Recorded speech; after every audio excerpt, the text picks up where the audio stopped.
Olá, alunos! Nós estamos na unidade 5, é a nossa última unidade dessa disciplina.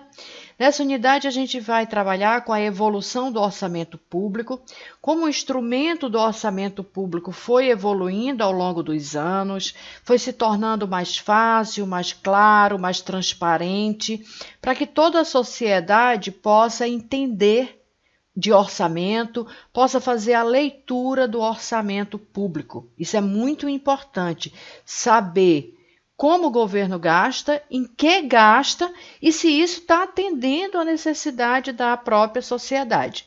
Então, o orçamento tem evoluído no sentido de fazer com que o orçamento fique cada vez mais claro, mais simples, mais transparente.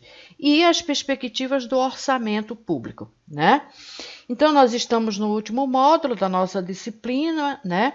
Nós já percebemos que o orçamento público vem se modificando ao longo do tempo para facilitar a solução dos problemas sociais e econômicos do país. Sempre lembrando que administração pública, orçamento público, nós trabalhamos com dois pilares que são importantíssimos para a evolução do país, para a evolução da sociedade.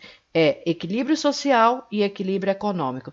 Sem equilíbrio econômico, nós não teremos equilíbrio social. Então, é muito importante sempre pensarmos, muitas vezes a gente pensa que a administração pública é apenas a questão social. Não é.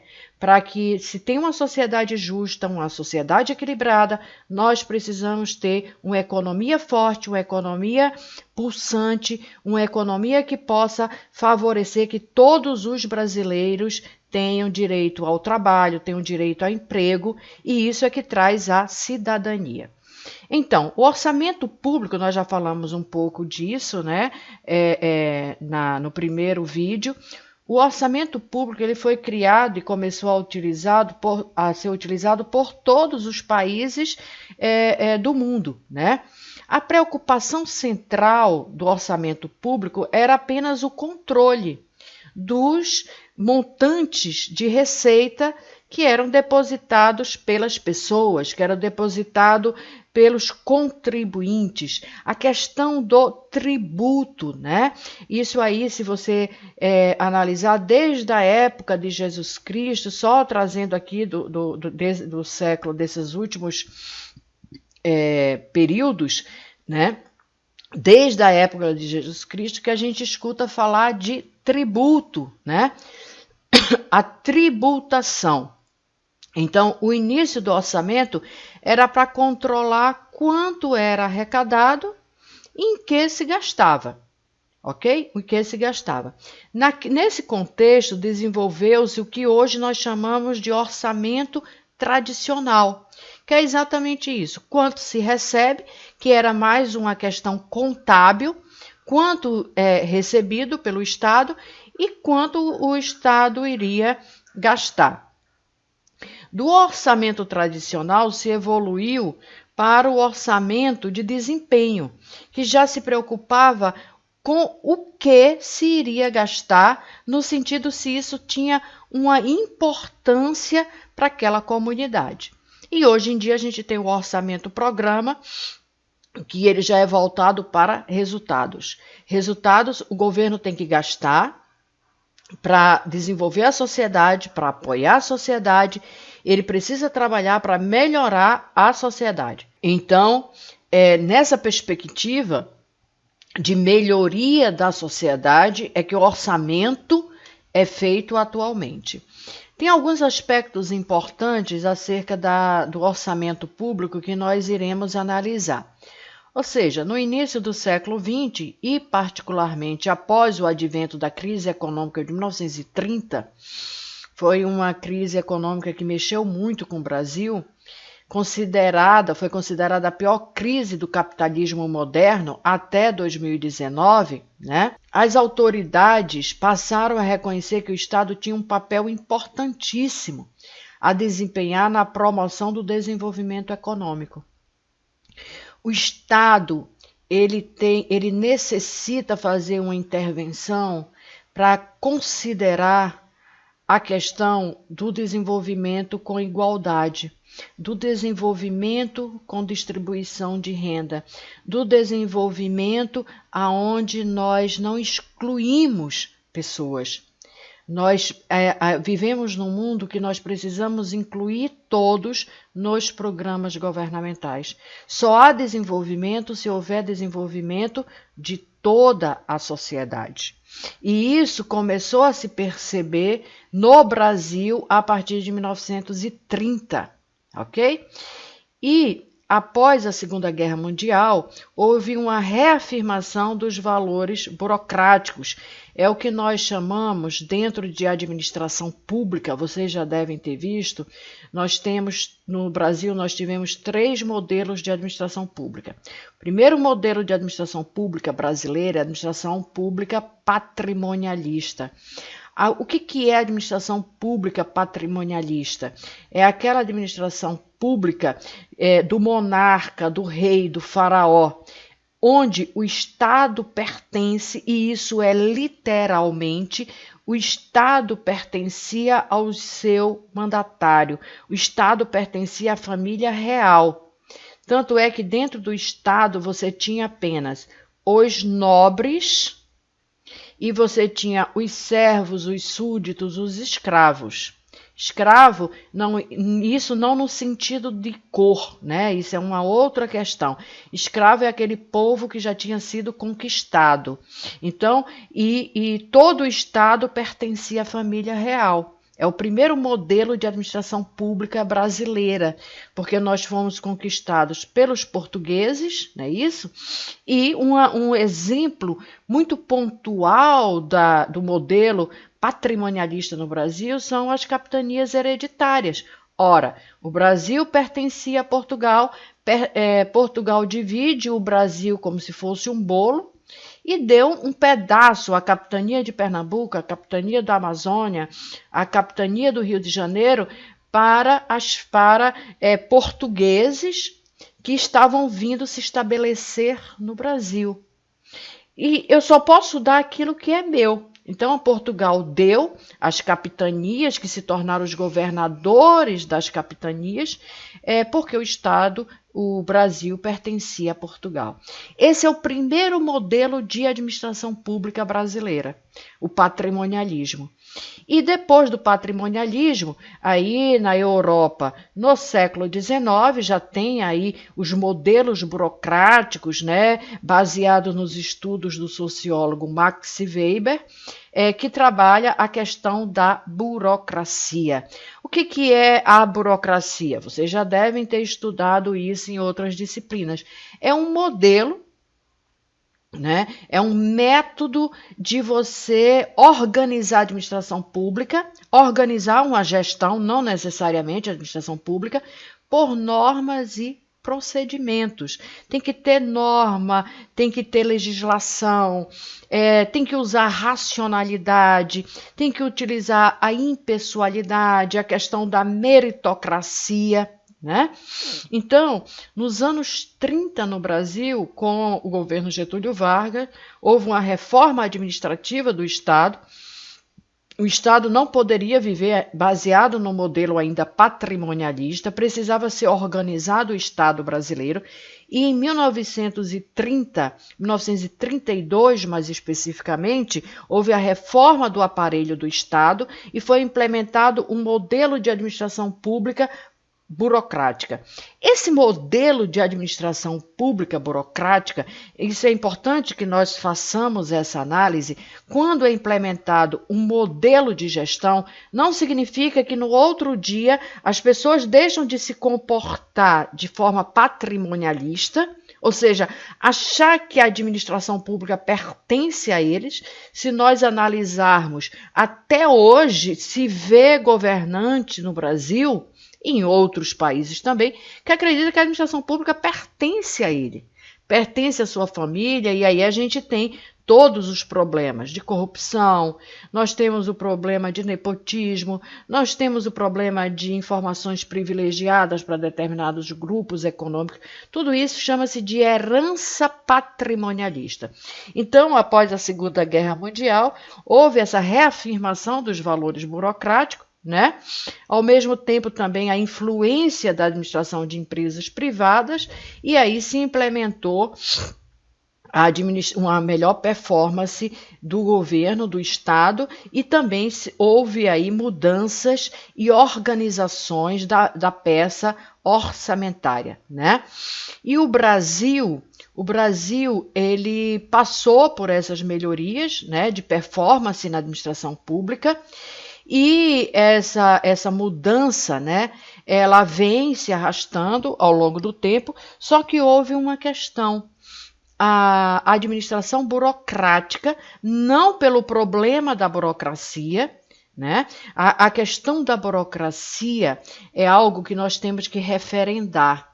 A burocracia ela não é ruim. O problema é quem implementa o processo burocrático e que dentro desse processo burocrático cria desvios,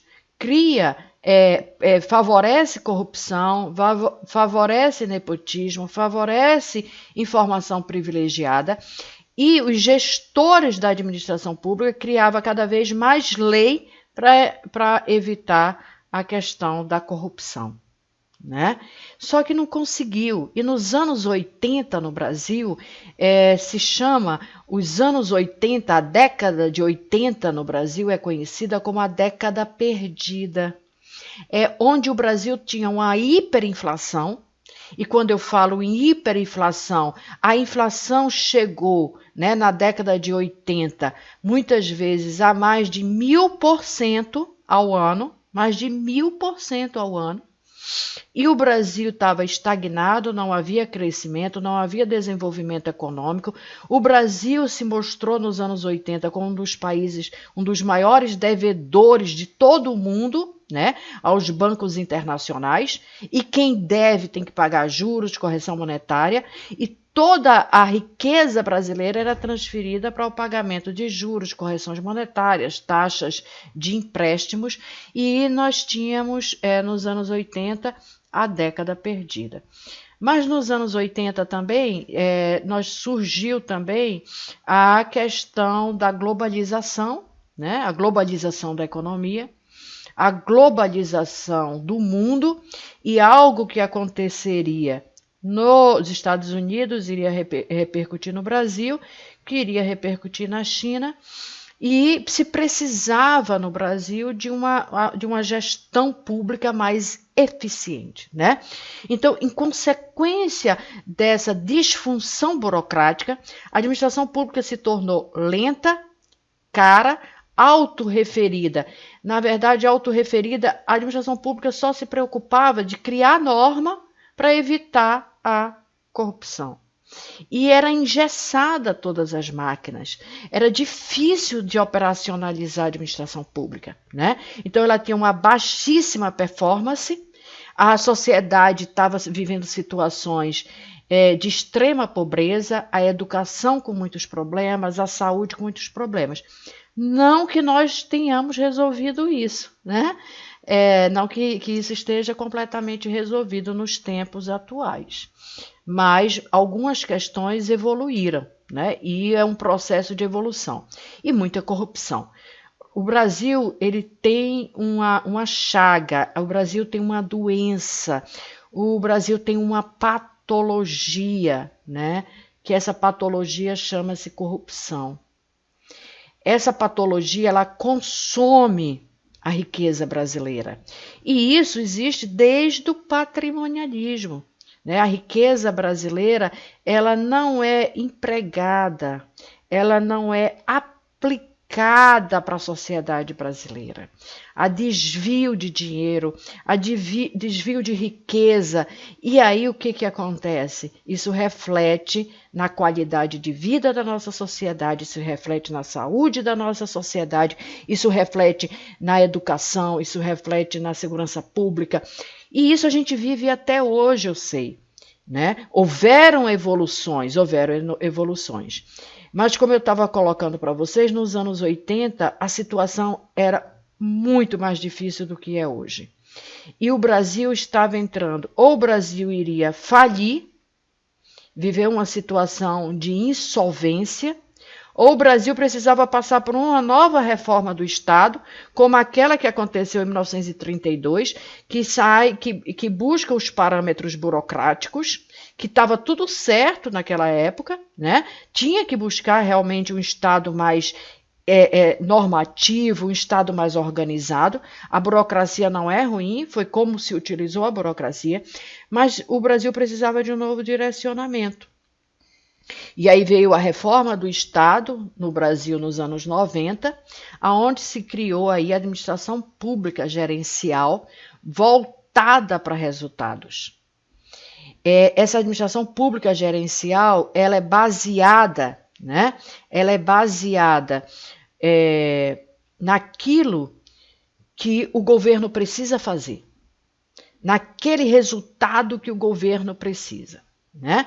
Então, essa terceira reforma do Estado, primeiro modelo burocrático, patrimonialista, o segundo governo burocrático, a terceira reforma é a administração pública gerencial, né?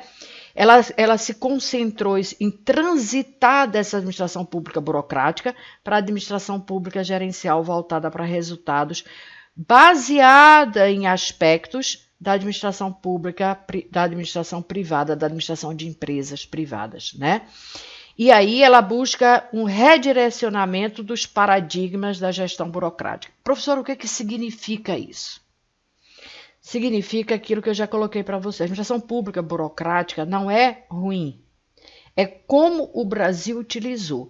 Então, se colocou aquilo que era bom da burocracia, normas, procedimentos, organização, racionalidade, impessoalidade, meritocracia, isso permanece com a nova leitura, né? Com a nova leitura, com redirecionamento em parâmetros mais modernos e também aí se trabalha uma administração também voltada para resultado. O importante era o resultado prestado à sociedade. E como que funciona esse resultado? A partir dos programas orçamentários, saúde da mulher, luz para todos, fome zero, cidade limpa, tudo isso são programas de governo. O governo trabalha todo baseado em programas e também verificando as ações e se essas ações foram ou não cumpridas, né?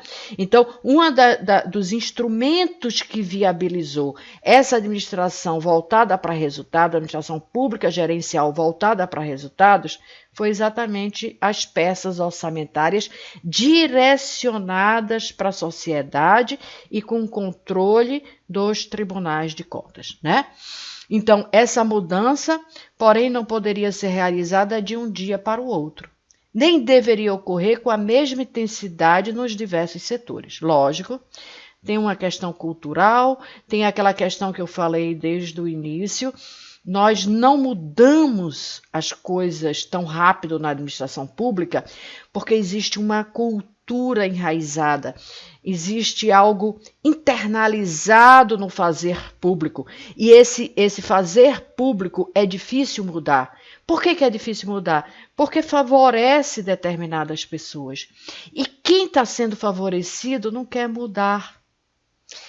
Aquela classe dominante, aquele grupo dominante que está no poder não quer mudar, né?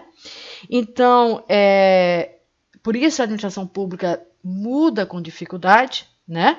Muda com dificuldade e vai eliminando aos poucos aquilo que está sendo ultrapassado. E vai treinando seus servidores públicos, vai capacitando seus servidores públicos, vai mudando cultura ao longo do tempo para poder atingir realmente os objetivos que são necessários.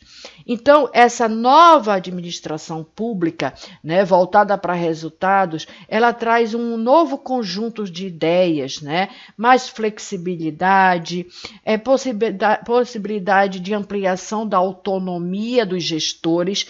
Todavia, o aumento da autonomia dos gestores, eles passam também a ser responsáveis por tudo aquilo e responde administrativamente e juridicamente pelos seus erros, né? Respondem. Aí vocês têm visto na mídia, têm visto pelo WhatsApp as mensagens que chegam, né? Sobre gestores que foram responsabilizados pela sua má gestão, né? Por utilizar de forma incorreta o dinheiro público. Lógico que não é ainda aquilo que nós esperamos que aconteça. Mas é como eu falei, a administração pública ela vai dentro desse processo se transformando e gerando melhores soluções. Então, esse novo modelo de administração pública gerencial voltada para resultados, ela possibilita essa ampliação de autonomia dos gestores, mas com responsabilidade, né? E também as parcerias com outras pessoas jurídicas privadas, as parcerias público-privado, para melhorar a prestação do serviço público, né? A previsão de um estatuto público próprio, o estabelecimento de normas próprias para as empresas públicas e sociedade de economia mista, né? Com atuação mais gerencial. A alteração na forma de criação das entidades da administração pública indireta, quando você vê aí maiores prestações de contas, necessidade de fazer tanto o PPA, como a LDO, como a LOA, e que todas as instituições públicas da administração indireta tem que prestar contas e tem que fazer o seu planejamento, né? Reestruturação de algumas carreiras na administração pública, tudo isso veio com a reforma da administração pública gerencial. E também o artigo 37 da Constituição da República, que traz aí o princípio da eficiência. A administração pública precisa comprar bem, a administração pública precisa aplicar bem os seus recursos, sob pena dos seus gestores, né, responderem por isso. Então, a administração pública e o orçamento público, ele começa a ser discutido, né, como aí, na questão do orçamento público, os recursos necessários, os insumos, né, o processo disso, né, o que precisa ser feito, os produtos que devem ser entregues, né, os produtos, as ações, o resultado efetivo para a sociedade e o impacto positivo na sociedade, né? Então, esse é o que nós chamamos de aperfeiçoamento do modelo orçamentário, né? E outra questão importante da evolução do orçamento é o controle. Nós precisamos dinheiro, recursos financeiros, impostos pagos, a sociedade paga muito imposto, a sociedade se sacrifica muito para pagar imposto. E pagar imposto, existe imposto direto, existe imposto indireto. Tudo que nós compramos tem imposto embutido, tudo que nós compramos, né? Então a sociedade ela se esforça muito para pagar imposto e tem que ter controle do dinheiro público, controle, observar aonde está gastando, se realmente está gastando em coisas que são importantes, coisas que têm importância para a sociedade, que é algo que se tem discutido muito na questão do orçamento público, né? O governo precisa fazer as coisas que realmente são necessárias, que impactam no desenvolvimento do país. O governo tem que se concentrar em diminuir gastos supérfluos e o governo precisa investir no que realmente é necessário para a sociedade brasileira. E por isso, é o controle do orçamento público, que tem vários instrumentos de controle já desenvolvidos na atualidade, para verificar se o orçamento público está sendo executado e se ele está atendendo às necessidades da sociedade. Então, isso é um pouco do que nós iremos trabalhar nessa unidade, né? Vocês vão ler o caderno, vão aprofundar mais esse conhecimento e espero que tenhamos tido uma ótima disciplina, que vocês tenham realmente usufruído da disciplina e tenham tido conceitos básicos importantes para entender a questão da peça orçamentária.